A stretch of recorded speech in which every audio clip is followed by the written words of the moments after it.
Prepárate porque lo que estás a punto de descubrir cambiará por completo la forma en que ves uno de los momentos más impactantes y polémicos de la historia reciente de la Iglesia Católica. El 8 de mayo de 2025 el mundo contuvo la respiración cuando, tras días de debates secretos dentro del cónclave y 4 votaciones decisivas, la fumata blanca anunció al nuevo líder espiritual de más de 1.000 millones de personas. Pero detrás de la alegría y los vítores que llenaron la plaza de San Pedro se escondía una historia mucho más compleja y oscura. La elección de Robert Francis Prevost como el Papa León XIV, un hombre con un pasado marcado por una misión en las polvorientas tierras de Piura en Perú, una reputación de prudencia y diplomacia, pero también por controversias que jamás fueron olvidadas. ¿Quién es realmente este pontífice que surgió de las calles del sur de Chicago y terminó sentado en el trono de San Pedro? ¿Cómo logró escalar silenciosamente en las estructuras del Vaticano hasta convertirse en una de las figuras más influyentes del colegio cardenalicio? Y lo más inquietante, ¿qué hay de las acusaciones que lo siguieron durante años sobre supuestos encubrimientos de abusos y decisiones polémicas que dividieron opiniones dentro y fuera de la Iglesia?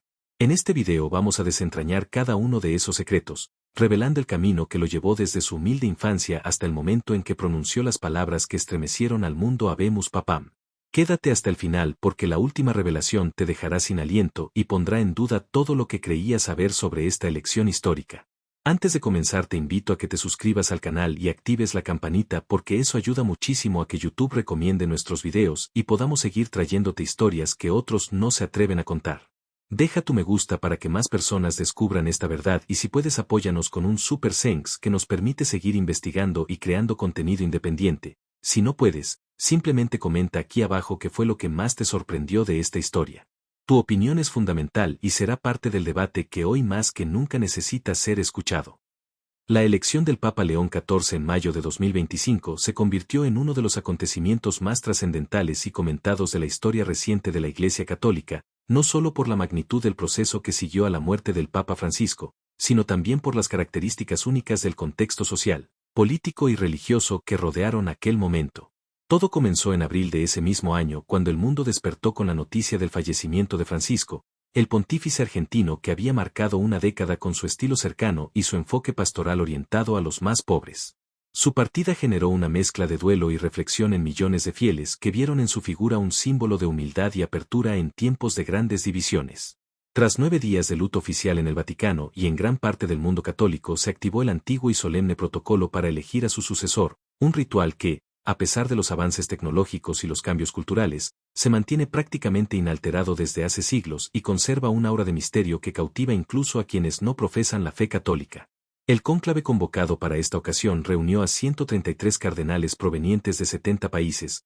reflejo de una iglesia cada vez más global y diversa, con voces que representan realidades tan distintas como las comunidades rurales de África, las urbes de América Latina, las antiguas diócesis europeas y los territorios en expansión de Asia. Desde el primer momento, la expectativa fue enorme, pues no solo se trataba de elegir al sucesor de Francisco, sino también de definir el rumbo que tomaría la Iglesia en los próximos años frente a desafíos tan complejos como los escándalos de abusos, las tensiones internas entre corrientes progresistas y conservadoras, y el impacto de las crisis sociales y económicas que golpean especialmente a los más vulnerables. Los cardenales se reunieron en la Capilla Sistina el 7 de mayo para iniciar las deliberaciones que duraron varias jornadas y que, según las crónicas filtradas tras el proceso, estuvieron marcadas por intensos debates, negociaciones discretas y momentos de profunda oración. El clima era solemne y tenso, pues alcanzar los 2/3 necesarios para proclamar al nuevo Papa requería no solo consenso teológico sino también una lectura cuidadosa de las sensibilidades culturales y políticas presentes en el colegio cardenalicio.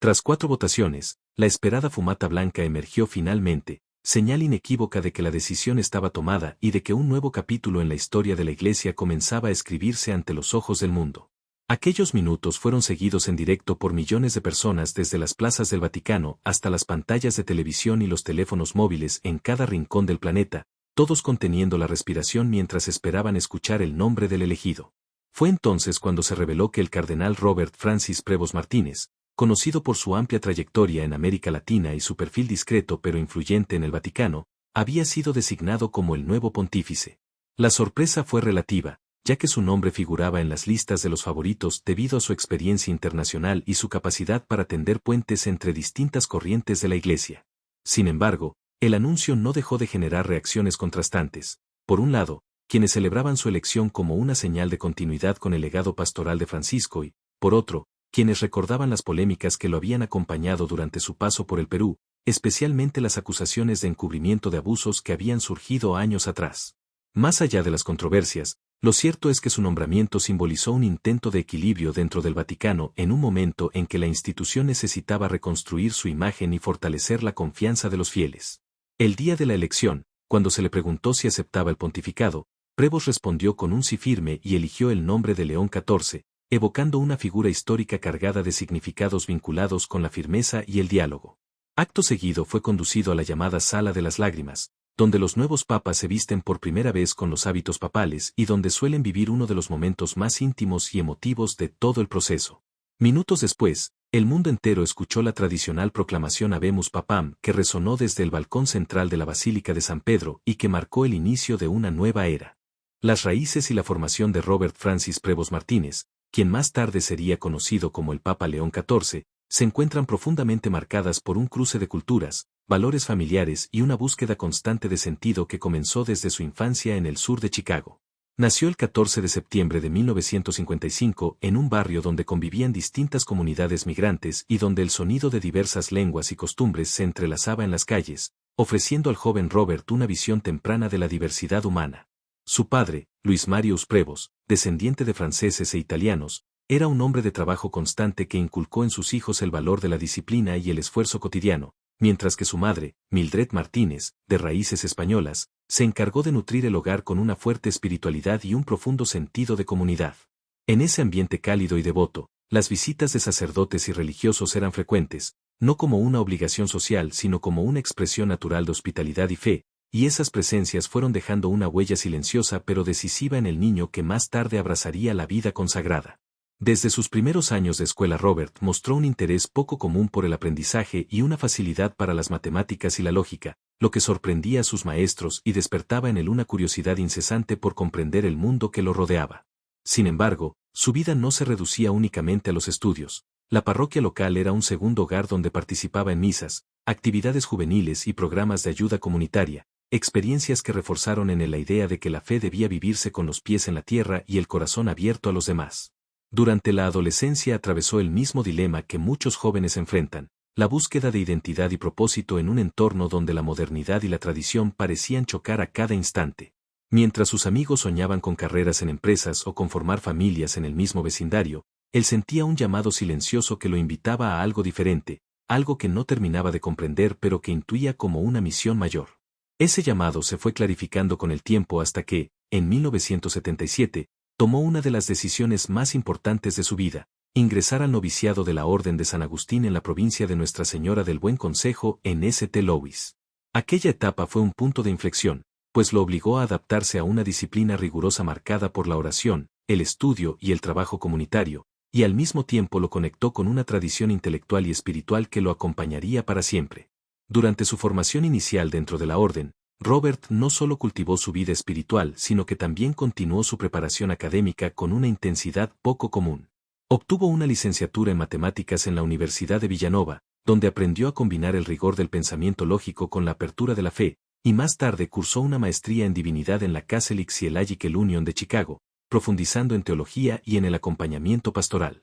Su búsqueda de conocimiento no se detuvo ahí y viajó a Roma para doctorarse en Derecho Canónico en la Universidad Pontificia de Santo Tomás de Aquino, una experiencia que lo expuso a la complejidad de las leyes de la Iglesia y a los desafíos de aplicarlas en contextos tan diversos como los que había conocido en su infancia. En 1982 fue ordenado sacerdote en Roma por el arzobispo Jean Sadot, un momento que selló formalmente su compromiso con la vida religiosa y que representó para él no un punto final sino el comienzo de una misión que se iría expandiendo con el tiempo. Como superior mayor de los agustinos en todo el Perú, cargos desde los cuales impulsó proyectos que transformaron la vida de numerosas comunidades. Entre sus iniciativas más destacadas se encuentran la formación de líderes locales capaces de sostener la fe en lugares donde el clero era escaso, la reparación de capillas y centros comunitarios deteriorados por el abandono y la creación de programas de apoyo a jóvenes interesados en la vida religiosa, a quienes ofrecía acompañamiento espiritual y académico. Esta labor silenciosa pero constante le permitió tejer una red de influencia que se extendió más allá de las fronteras de Chulucanas y lo convirtió en una figura clave para la Iglesia peruana en esos años.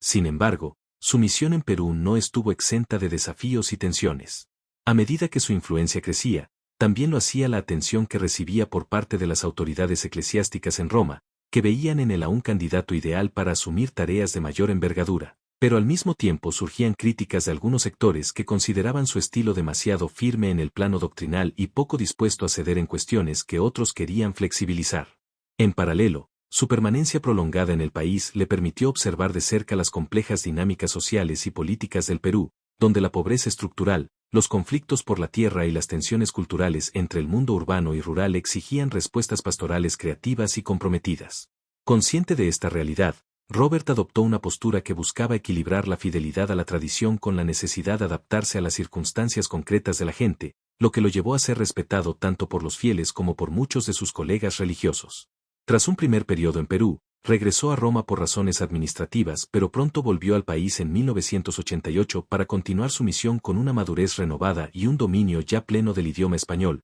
lo que le permitió profundizar aún más en su relación con las comunidades locales. Durante más de una década, su trabajo se centró en consolidar estructuras eclesiales sólidas que no dependieran únicamente de su presencia, sino que pudieran sostenerse en el tiempo a través del empoderamiento de líderes comunitarios y del fortalecimiento de las parroquias. Esta visión a largo plazo se tradujo en frutos concretos que serían reconocidos años después, cuando varios de los jóvenes que formó en ese tiempo llegaron a ocupar cargos importantes dentro de la Iglesia peruana. La experiencia en Piura no solo le otorgó un profundo conocimiento de América Latina, sino que también lo preparó para los desafíos que enfrentaría posteriormente en el Vaticano, donde su capacidad de comprender contextos culturales diversos y su habilidad para tender puentes entre distintas realidades serían determinantes en su ascenso.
La carrera internacional y el ascenso de Robert Francis Prevost Martínez dentro de la Iglesia Católica constituyen un recorrido lleno de decisiones estratégicas, responsabilidades crecientes y un reconocimiento que se fue gestando silenciosamente hasta convertirlo en una de las figuras más influyentes del clero contemporáneo. Tras sus largos años de trabajo en el Perú y la experiencia adquirida en el acompañamiento pastoral de comunidades rurales, su nombre comenzó a resonar en los círculos más altos de la orden agustiniana gracias a su capacidad organizativa y su habilidad para unir sensibilidad social con disciplina doctrinal. En 2001 se produjo un punto de inflexión decisivo cuando fue elegido prior general de la Orden de San Agustín, el cargo más alto a nivel mundial dentro de la congregación. Este nombramiento lo llevó a Roma y lo situó en el epicentro de la toma de decisiones internacionales, supervisando el trabajo de miles de religiosos repartidos en todos los continentes. Durante 2 mandatos consecutivos lideró la orden con un estilo caracterizado por la prudencia y la búsqueda de consenso, visitando comunidades en Asia, África, América y Europa para comprender de primera mano los retos que enfrentaban y ofrecer soluciones adaptadas a cada realidad. Ese contacto directo con realidades tan diversas le dio una visión global que lo distinguiría en el Vaticano años más tarde. Bajo su liderazgo se promovieron reformas internas destinadas a fortalecer la formación de los religiosos agustinianos y a optimizar el uso de los recursos destinados a la misión y la caridad, medidas que le valieron el respeto de sus hermanos, y al mismo tiempo, despertaron la atención de las altas esferas eclesiásticas que empezaron a considerarlo un candidato idóneo para cargos de mayor relevancia. Cuando concluyó su etapa como prior general, su perfil ya era el de un gestor experimentado, políglota y capaz de manejar situaciones complejas en contextos interculturales, cualidades que resultaban valiosas en una iglesia cada vez más marcada por su carácter global. Su regreso a América Latina se dio en 2014 cuando el Papa Francisco lo nombró administrador apostólico de la diócesis de Chiclayo en el Perú, un territorio que atravesaba un momento delicado tras la renuncia de su obispo anterior. Esta designación no solo evidenció la confianza que el Vaticano depositaba en él, sino que también supuso su transición hacia cargos episcopales de mayor peso. Al año siguiente fue consagrado obispo de esa misma diócesis, tarea en la que combinó su conocimiento profundo del contexto peruano con la autoridad de su formación internacional. Durante su gestión en Chiclayo impulsó la renovación de parroquias, el fortalecimiento institucional y la formación de nuevos líderes pastorales, consolidando su reputación como un obispo firme pero cercano. En paralelo a su labor diocesana, comenzó a ocupar puestos clave en organismos de mayor alcance. Formó parte de la Conferencia Episcopal Peruana, donde se desempeñó como vicepresidente segundo y presidió comisiones dedicadas a la educación y la cultura, además de integrar el Consejo Económico y la dirección de Cáritas Perú. Estas responsabilidades le permitieron combinar la labor pastoral con una mirada administrativa y estratégica cada vez más amplia. En 2023 se produjo otro hito trascendental en su carrera cuando el Papa Francisco lo creó cardenal, asignándole el título de cardenal diácono de Santa Mónica. Con este nombramiento ingresó formalmente al colegio cardenalicio y pasó a formar parte del reducido grupo de prelados con derecho a votar en el cónclave papal, además de ser considerado desde entonces como una de las voces más influyentes en los procesos de selección y nombramiento de obispos en todo el mundo. Ese mismo año fue designado prefecto del Dicasterio para los Obispos, uno de los cargos más sensibles del Vaticano, ya que tiene la responsabilidad de supervisar y proponer los nombramientos episcopales a nivel global, una tarea que exige equilibrio político, discernimiento espiritual y gran capacidad de negociación. El desempeño de Prevost en este cargo lo consolidó como un interlocutor confiable para diversas corrientes dentro de la Iglesia, pues supo mantener una postura que evitaba los extremos y priorizaba el diálogo en medio de tensiones internas. Las controversias y críticas en torno a la figura de Robert Francis Prevost Martínez, posteriormente Papa León XIV, constituyen uno de los capítulos más complejos y debatidos de su trayectoria dentro de la Iglesia Católica, pues aunque su ascenso estuvo marcado por una reputación de prudencia y capacidad de diálogo,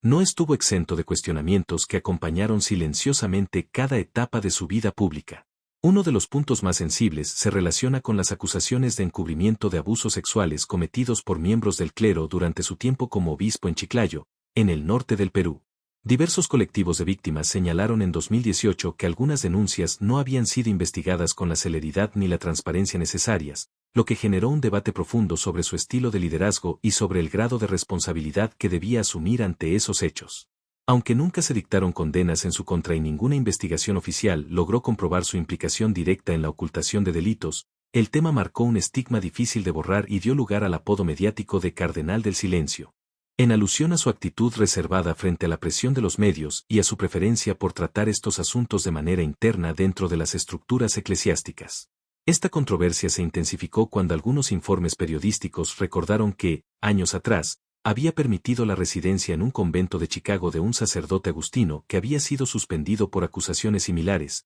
hecho que, para sus detractores, reflejaba una tendencia a priorizar la protección institucional por sobre la exposición pública de los problemas. Sus defensores, en cambio, argumentaban que esas decisiones se enmarcaban en una política de acompañamiento espiritual a clérigos caídos en desgracia y que no podían interpretarse como un aval a conductas delictivas, subrayando su compromiso con las reformas impulsadas desde el Vaticano para prevenir nuevos casos. Más allá de los escándalos de abusos, también se le cuestionó su aparente hermetismo en temas de reformas doctrinales y su negativa a adoptar posturas extremas, lo cual generó críticas tanto de sectores progresistas como de corrientes conservadoras. Los primeros lo acusaban de lentitud en la aplicación de cambios en cuestiones como el papel de la mujer en la Iglesia o el trato pastoral hacia las minorías sexuales, mientras que los segundos lo veían con recelo por su cercanía a realidades sociales marcadas por la pobreza y la injusticia, temiendo que su sensibilidad hacia estas problemáticas pudiera traducirse en concesiones que pusieran en riesgo la tradición.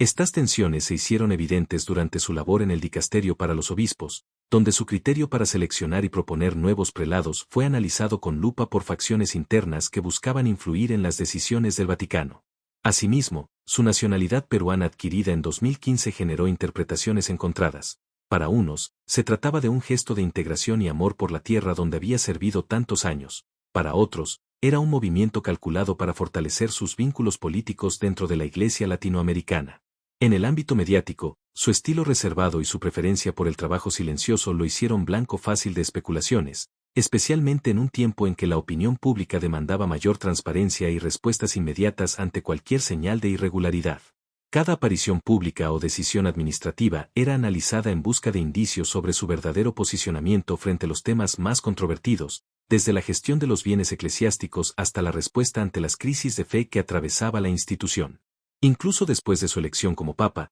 estas sombras no desaparecieron del todo, más bien, se reavivaron los debates sobre cómo manejaría los pendientes heredados y si estaría dispuesto a enfrentar de manera abierta los casos que durante años habían provocado indignación en miles de víctimas y familias afectadas. Las controversias y críticas que rodean a Robert Francis Prevost Martínez, posteriormente conocido como el Papa León XIV, constituyen una parte inevitable de su biografía y revelan las tensiones que acompañaron su ascenso dentro de la jerarquía eclesiástica. Su carrera, marcada por una sólida trayectoria pastoral y administrativa, no estuvo exenta de cuestionamientos que dejaron una huella compleja en la percepción pública de su figura y que aún hoy generan debates entre quienes lo defienden y quienes ven en su silencio y prudencia una señal de complicidad con las fallas institucionales de la Iglesia. El punto más comentado y delicado de estas críticas gira en torno a las acusaciones de encubrimiento de abusos sexuales cometidos por miembros del clero en el Perú durante su etapa como obispo de Chiclayo. En 2018 varios colectivos de víctimas denunciaron que las investigaciones sobre ciertos casos no avanzaban con la transparencia ni la rapidez que exigía la gravedad de los hechos,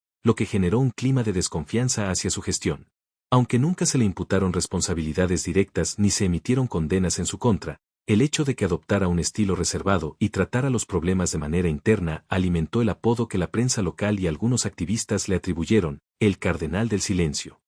Esta denominación reflejaba no solo su manera discreta de abordar las crisis, sino también la frustración de quienes reclamaban declaraciones claras y medidas ejemplares frente a los responsables. A esta controversia se sumó un antecedente ocurrido años antes en Estados Unidos, cuando permitió que un sacerdote agustino acusado de abusos residiera en un convento de Chicago pese a estar suspendido de sus funciones, situación que sus críticos interpretaron como un patrón de protección hacia figuras cuestionadas dentro de la Iglesia. Sus defensores, sin embargo, sostuvieron que aquel gesto respondía a un enfoque pastoral orientado a la rehabilitación espiritual y no a un intento de encubrir delitos, insistiendo en que Prevost siempre respetó las disposiciones del Vaticano y colaboró con las autoridades cuando fue requerido. Más allá del espinoso tema de los abusos, su figura también despertó críticas relacionadas con su postura doctrinal. Sectores progresistas lo acusaban de mostrarse excesivamente prudente y de no impulsar cambios significativos en cuestiones sensibles como la inclusión de las mujeres en roles de mayor liderazgo,